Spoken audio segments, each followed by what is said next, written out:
नमस्कार, बहुत बहुत स्वागत आपका अनादि टीवी पर। मैं हूं आपके साथ पारुल। स्पॉटलाइट देख रहे हैं आप और आज बात करेंगे दारा लौटे दोबारा। 2024 के लोकसभा चुनाव से पहले बीजेपी ने बड़ी संगमारी करते हुए सपा को एक बड़ा झटका दिया।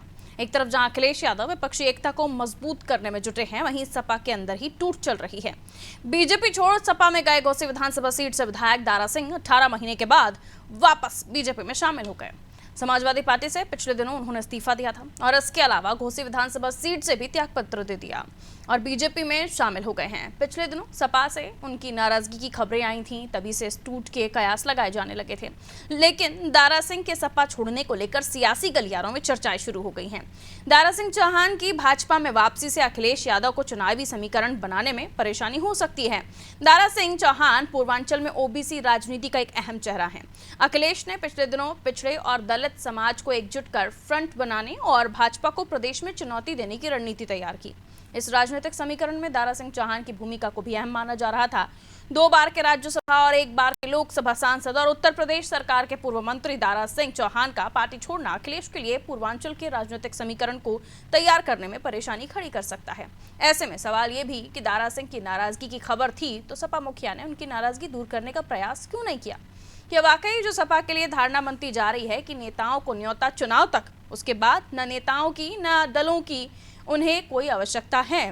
क्या इसलिए एक के बाद एक नेता दल सपा का दामन छोड़ रहे हैं, नेता और दल दोनों ही। बहरहाल आज इसी पर चर्चा करने वाले हैं। उससे पहले कुछ रिएक्शंस हैं, वो आप देख लीजिए। 24 का चुनाव हमारे देश के लोकतंत्र और संविधान को बचाने का चुनाव है। निश्चित रूप से जो लोग कमजोर हैं, जो लोग अपने व्यक्तिगत हित, अपनी महत्वाकांक्षाओं को सबसे ऊपर रखते हैं, वो सत्ता में रहना चाहेंगे और सत्ता में रहने के लिए वो कुछ भी करेंगे। जब 2022 में समाजवादी पार्टी की सरकार बन रही थी तो यही दारा सिंह चौहान समाजवादी पार्टी की शरण में आए थे, क्योंकि इनको लगता था कि ये सत्ता में रहेंगे। लेकिन जब 2022 में समाजवादी पार्टी की सरकार नहीं बनी तो ये भारतीय जनता पार्टी के संपर्क में रहे। कभी समाजवादी पार्टी के कार्यालय पर नहीं है, कभी इन्होंने समाजवादी पार्टी के कार्यक्रमों में सहयोग नहीं किया, क्योंकि इनके लिए सिर्फ सत्ता में रहना ही सर्वोच्च है।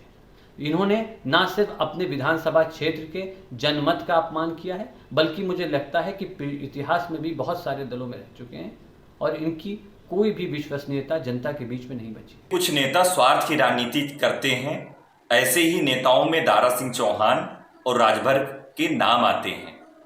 स्वार्थ की राजनीति को जनता कभी स्वीकार नहीं करती है। अब वो उन्होंने सदस्यता ली है, सदस्यता के बाद जनता के सामने चुनाव लड़ेंगे और जनता बहुत समझदार है। जनता जानती है कि कौन नेता हमारा साथ देता है, कौन नेता मौका परस्त होता है। और अभी चुनाव मैदान में जाएंगे तो जनता खुद ही आईना दिखाएगी कि दारा सिंह चौहान राजभर जी की क्या पार्टी है, क्या बात है, क्या विजन है। तो दारा लौटे दोबारा। उत्तर प्रदेश की राजनीति में दारा सिंह चौहान का जाना इस तरह से भी देखा जा सकता है कि अब जो समीकरण है, खासतौर पर ओबीसी वोटर्स को लेकर कहा जा रहा था, राजभर वोटर्स को लेकर कहा जा रहा था, क्योंकि उत्तर प्रदेश में सबसे ज़्यादा ये वोटर्स हैं और अब किस तरह से समीकरण आगे बनते हैं इनको लेकर तो चर्चा है ही। लेकिन दारा सिंह का इस तरह से जाना और फिर ये भी कि पहले से ही नाराज़गी की खबरें थी।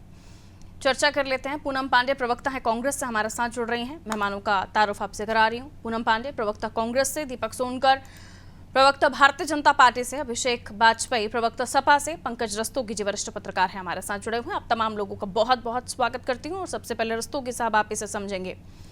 पहले गए थे, 18 महीने बाद वापस आ गए। जब गए थे तब बीजेपी पर आरोप लगाए थे और जब वापस आ गए हैं तो सपाइयों का ये कहना है कि महत्वाकांक्षाएं लोगों का लालच, लोभ, ऐसे लोगों को राजनीति इसी तरह से करनी होती है वगैरह वगैरह, बहुत तरह के तमाम आरोप। लेकिन सवाल ये है कि ये जब उनके पाले में गए थे तब भी तो कुछ महत्वाकांक्षाएं लेकर गए होंगे, और अगर दल आ रहे हैं, आप उन्हें गले लगा रहे हैं, तो क्या आप उन्हें संभाल पा रहे हैं?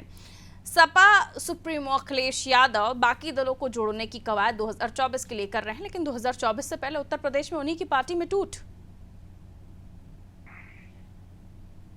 रस्तोगी जी, चलिए रस्तोगी जी को शायद आवाज नहीं मिल रही है, मैं लौटूंगी उनके पास। सपा के पास चले जाते हैं। अभिषेक साहब, एक और चले गए दारा सिंह साहब। राजभर साहब का जाना तो वैसे ही कहा जा रहा था कि एक अटैक है सपा के लिए, हालांकि आप लोग नहीं बोल रहे थे ये बात, लेकिन वोटर्स के लिहाज से काफी फर्क पड़ने वाला था। और अब दारा सिंह,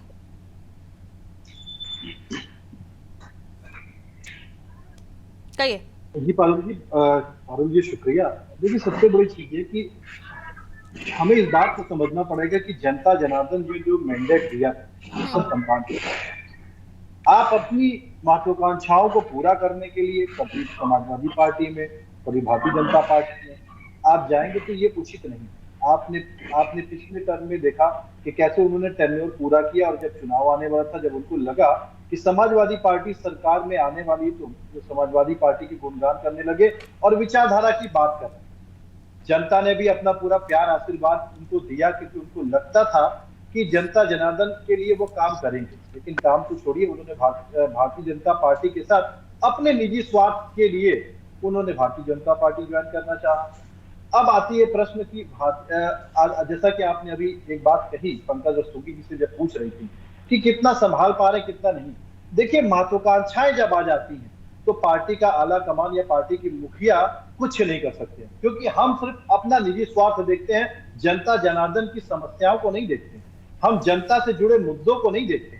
ना हम बेरोजगारी पे देखेंगे, ना हम महिला सुरक्षा पे देखेंगे, ना ही हम महंगाई पे देखेंगे, ना ही हम स्वास्थ्य सेवाओं पे देखेंगे। हम किसी भी मद में नहीं जा सकते, क्योंकि जब हम अपने स्वार्थ को देखते हैं, अपने स्वार्थ को साधने की बात करते हैं, तो जनता जनार्दन के मुद्दे किनारे हो जाते हैं।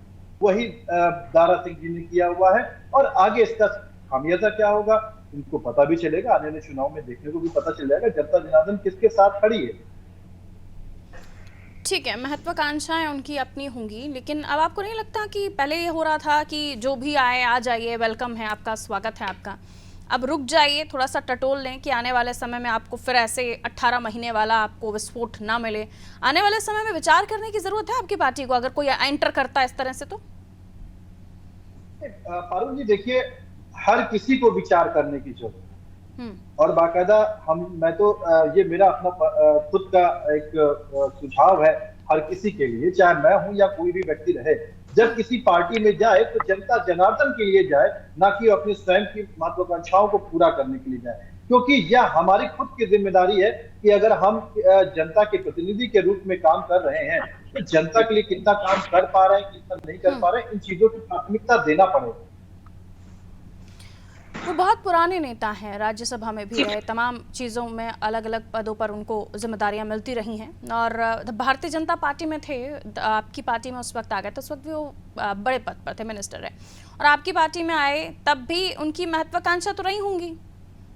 जाहिर सी बात है, एक पार्टी की विचारधारा छोड़ के जब दूसरी पार्टी की तरफ आ रहे हैं तो वो क्या करने आ रहे होंगे, क्या नहीं करने आ रहे होंगे, ये तो आप भली भांति जानते हैं। इस बात को भी बताना पड़ेगा कि वह इसके भारतीय जनता पार्टी के पहले कौन सी पार्टी में थे, जब बहन जी के साथ बात करते थे, उसके बाद जब उनकी पार्टी को छोड़ा तो भारतीय जनता पार्टी के साथ आ गए। तो इसका मतलब ये है कि वह अपने निजी स्वार्थों की पूर्ति के लिए किसी भी कहा यह गया कि बड़े नेताओं के साथ उनकी एंट्री हुई थी, जिसमें स्वामी प्रसाद मौर्य जैसे नेता भी थे, वो भी हार गए और जीत इन्होंने दर्ज की विधानसभा चुनाव की मैं बात कर रही हूँ। उसके बाद भी उन्हें जो महत्वपूर्ण उन्हें रिस्पेक्ट देना चाहिए थी या उन्हें जो पद मिलना चाहिए था, उसका ध्यान नहीं रखा सपा ने, तब से वो नाराज चल रहे थे।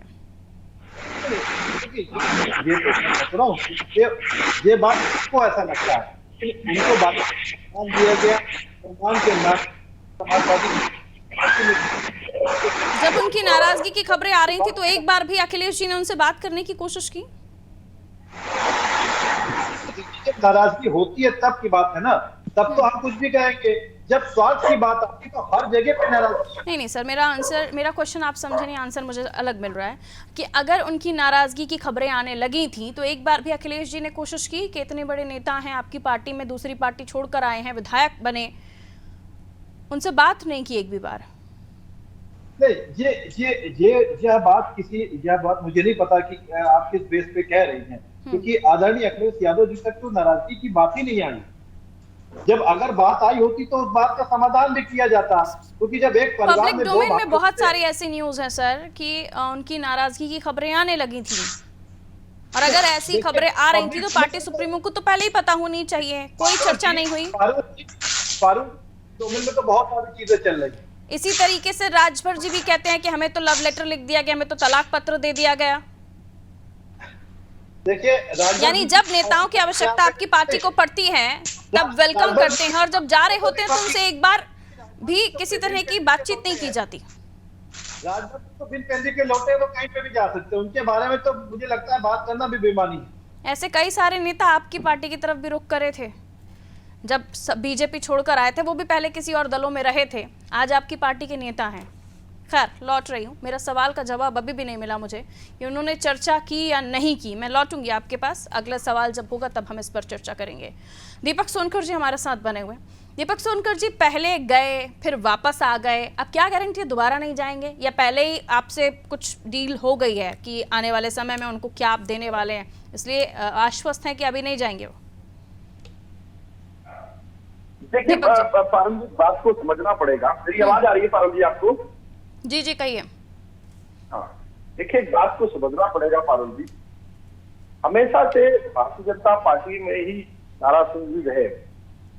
इसी विचार मदों के कारण से समाजवादी पार्टी के अंदर गए और समाजवादी पार्टी के अंदर अपमानित करने की जो श्रृंखला है, जो अपमानित करने की पद्धति है, उस पद्धति को उन्होंने वहां पर महसूस किया और जो वहां की कार्य पद्धति और संगठन के स्ट्रक्चर को देखा, तब उनको लगा कि मुझे निश्चित तौर पर भारतीय जनता पार्टी जैसे अनुशासित संगठन और जो देश और समाज की चिंता करने वाले प्रधानमंत्री देश के नरेंद्र मोदी जी और उत्तर प्रदेश की जनता जिस पर सबसे ज्यादा भरोसा करती हो, जनता के अंतिम पायदान पर खड़े हुए व्यक्ति को भी चिंता करने वाले ऐसे उत्तर प्रदेश के मुख्यमंत्री 18 महीने में समझ में आया उनको? निश्चित तौर पर ये बदलाव देखने का कार्य देखने को मिला है। और जब व्यक्ति अपमानित होता है, देखिए कोई भी किसी संस्था में जाएगा, जहां वो जिस सम्मान के लिए जाएगा तभी वो सम्मान को छोड़ने का काम करेगा। और आज देखिए हमारे अभिषेक भाई भी और समाजवादी पार्टी के अन्य प्रवक्ता भी अभी तक दारा सिंह जी की तारीफों में पुल बांधते थे, आज ही दारा सिंह जी बहुत खराब हो गए उनके लिए। वो उन्होंने कभी संगठन के सिद्धांत को नहीं समझा। यही दारा सिंह जी आपकी पार्टी को पिछड़ों की उपेक्षा का आरोप लगाकर गए थे सपा में, और अब जब ये वापस आए हैं, जो पार्टी उस वक्त भी सत्ता में थी, उस वक्त उनको इतनी अच्छी जिम्मेदारी दी गई थी, तब वो पार्टी को छोड़कर चले गए। उस वक्त भी जो पार्टी सत्ता में थी वो विकास कर रही थी, विकास जैसे कि आप लोग कहते हैं, वो अब विपक्ष में आ गए हैं, अब वो सपा के साथ, तो अब विकास नहीं कर पा रहे हैं, अब विपक्षी जिम्मेदारी नहीं संभली जा रही थी उनसे। देखिए कहीं ना कहीं जिस तरीके से, अगर हम विकास की बात करें तो जिस तरीके से उत्तर प्रदेश के अंदर जो दृश्य 2017 से पहले उत्तर प्रदेश का था, जो उत्तर प्रदेश की छवि थी, आज उत्तर प्रदेश की छवि को बदलने का कार्य उत्तर प्रदेश के मुख्यमंत्री योगी आदित्यनाथ जी ने किया है। 18 महीने में योगी जी वहीं पर ही है, सीएम ही है योगी जी। सर दीपक जी, कहाँ आप बातों को इधर उधर गोल गोल घुमा रहे हैं? वही सीएम हैं, अभी भी उनका सेकंड टेन्योर शुरू हो गया है, और तब जब वो पार्टी छोड़कर आए थे तो भी वही सीएम थे। तो अब योगी जी ने 5 साल के बाद इस 6वें साल में और भी कुछ नया कर दिया, जिससे आकर्षित होकर दारा सिंह जी दोबारा चले आए। देखिए कहीं ना कहीं इस तरीके से जो उनकी मंशा वहां रही होगी, जो मंशा पर वो खड़े ना उतर सके, जिस तरीके से, जिस सम्मान के लिए और जिस तरीके से उनको लगातार अपमानित किया गया हुआ, जो उनकी मंशा रही होगी, वो मंशा भारतीय जनता पार्टी से ही पूरी होने की है। अपने अपमान होने पर उन्होंने पार्टी छोड़ी है, या फिर उन्हें लग रहा था कि वो देश का, प्रदेश का विकास चाहते हैं इसलिए पार्टी छोड़ी है? अरुण जी, मुझे अगर बोलने का मौका मिलेगा तब मैं पूरी बात कह पाऊंगा, है ना। तो जिस तरीके से उन्होंने समाज के साथ साथ, और आपने पिछड़ों की बात करी, तो निश्चित तौर पर भारतीय जनता पार्टी ने तो गरीब, कन्या, पिछड़े, अल्पसंख्यक, दलित सभी के इसकी बात करी। या तो सबका साथ, सबका विकास, सबके विश्वास और प्रयास के साथ बढ़े। मैं वही कह रहा हूँ, जो हित योजनाओं के लिए वो गए थे, आज वो दिख रहा है कि किस तरीके से उत्तर प्रदेश के अंदर, पिछड़े समाजों के अंदर, दलित समाज के अंदर और अन्य समाज के अंदर गाजीपुर से लोकसभा चुनाव लड़वा रहे हैं क्या उनको? देखिए ये अभी पार्टी का निर्णय है, ये केंद्रीय टीम और हमारा नेतृत्व तय करता है कि कौन चुनाव लड़ेगा, कौन नहीं चुनाव लड़ेगा। इन 18 महीनों में उनका अपमान हुआ, इसलिए उन्होंने पार्टी छोड़ी। उन्हें लगा कि उनका विकास या फिर प्रदेश का विकास बीजेपी में हो सकता है, इसलिए उन्होंने पार्टी छोड़ी। बहरहाल मैं अब दूसरे मेहमानों की तरफ जा रही हूँ। दीपक जी, वापस आपके पास लौटूंगी। कांग्रेस की तरफ हम जा रहे हैं। पूनम पांडे जी, आपको लगता है अब सियासत में जो दल बदल की राजनीति है, इस पर अब दलों को भी विचार करना चाहिए कि कब कौन किसके पाले में आ जाए, और बहुत ही थोड़े से समय के बाद वो वापस दूसरे पाले में चले जाए, तीसरे पाले में चले जाए? म्यूट है आपका डिवाइस। पूनम जी, म्यूट है आपका डिवाइस, प्लीज चेक कीजिए। अनम्यूट कर लीजिए, कहिए पूनम जी कहिए। मैं कहना चाहूंगी कि जो ये लोग दस बदलू हैं, हम्म ये कहीं ना कहीं मलाई चाटने का काम करते हैं। इनको जहां मलाई मिलती है वहीं लपक लेते हैं। हम्म कहीं भी मलाई दिखी ना कि भाग के बिल्ली की तरह लपक लिए। तो ऐसे लोगों को जनता, जब ये चुनाव के टाइम जाते हैं, इन्हें जनता का विकास नहीं दिखता है, इन्हें जनता का सहयोग नहीं दिखता है, इन्हें जहां मलाई दिखती है वहीं निकल लेते हैं। तो ये वो लोग हैं। और जनता का विकास, बीजेपी सरकार का विकास, देखो बीजेपी सरकार तो वैसे भी वाशिंग पाउडर भाजपा है, उसमें भ्रष्टाचारी जाए साफ हो जाता है।